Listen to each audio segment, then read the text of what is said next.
মহিষীর পুত্র মহিষাসুর অমরত্ব লাভের আশায় ব্রহ্মদেবের উদ্দেশ্যে এক কঠিন তপস্যায় বসে।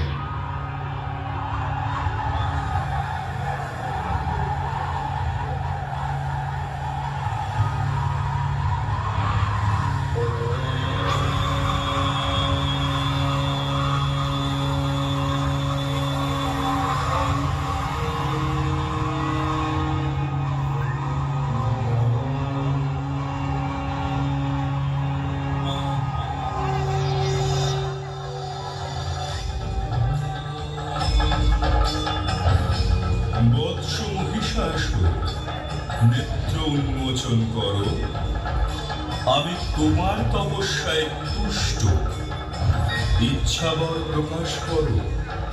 প্রণাম প্রজাপতি ব্রহ্মা। আমি অসুর কুলের ঋত গৌরব পুনরুদ্ধার করার বাসনা হেতু এই তপ প্রারম্ভ করেছি। হে দেব, আপনি আমাকে সেই ক্ষমতা প্রদান করুন। তথাস্তু। আজ হতে তুমি হবে মহাশক্তিশালী, অভূত পরাক্রমে মহিষাসুর। দেব দানব যক্ষ মনুষ্য কেউ তোমায় হত্যা করতে পারবে।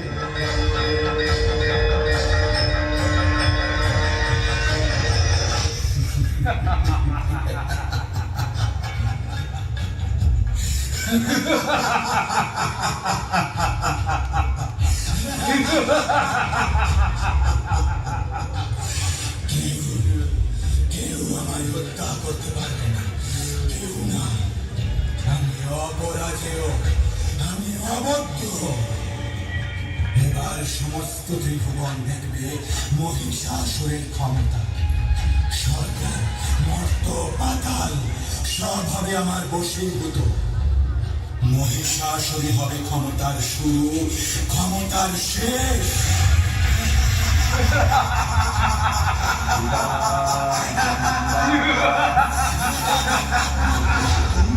মহিষাসুরের চারিদিকে গ্রাহী গ্রাহী স্বর্গ মর্ত পাতাল সব হলো পদার্থ।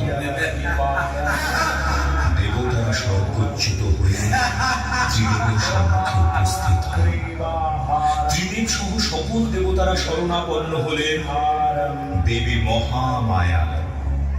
ত্রিদেব এবং সকল দেবতারা তাদের তেজ একত্রিত করে সৃষ্টি করলেন দিব্য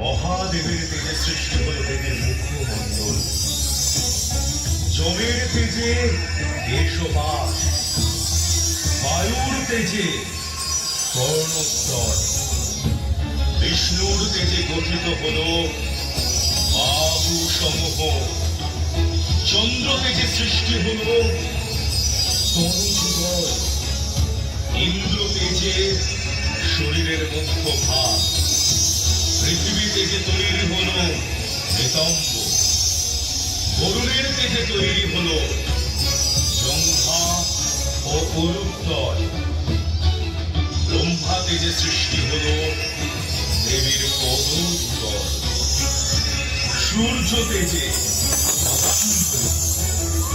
কুবেরের তেজে গঠিত হয় নাসিকা, দক্ষ প্রজাপতি তেজে দন্তসকল ও অগ্নি তেজে সৃষ্টি হল দেবীর তিনটি নয়ন।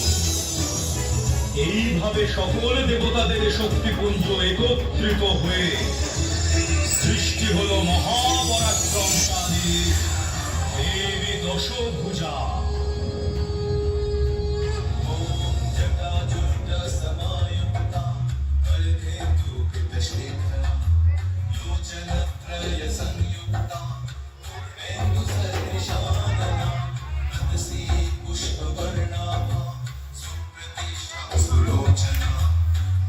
यौवन संपन्ना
হলেন দেবী। প্রচন্ড এক শঙ্খ নিনাদে মহিষাসুরকে যুদ্ধের আহ্বান জানালেন দেবী। দেবীর এই শঙ্খধ্বনিতে কেঁপে উঠল গোটা ত্রিভুবন।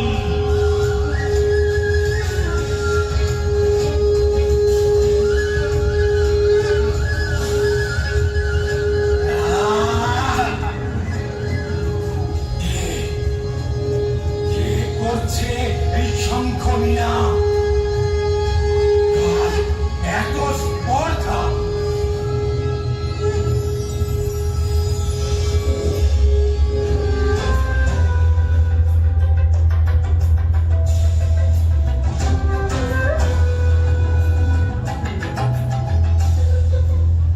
কে এই নারী?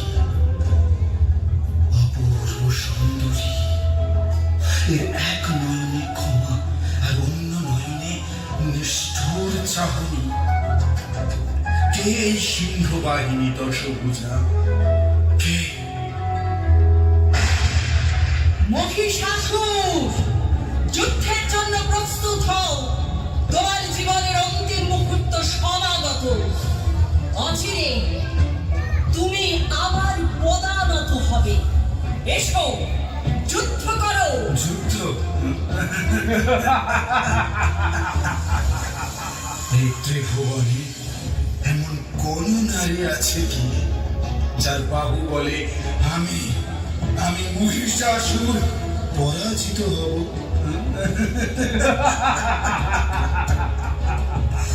নারী শুধু ছলনা আর শয্যা সঙ্গী ছাড়া আর কিচ্ছু না। নারী যুদ্ধ করবে আমার সাথে, মহিষাসুরের সাথে।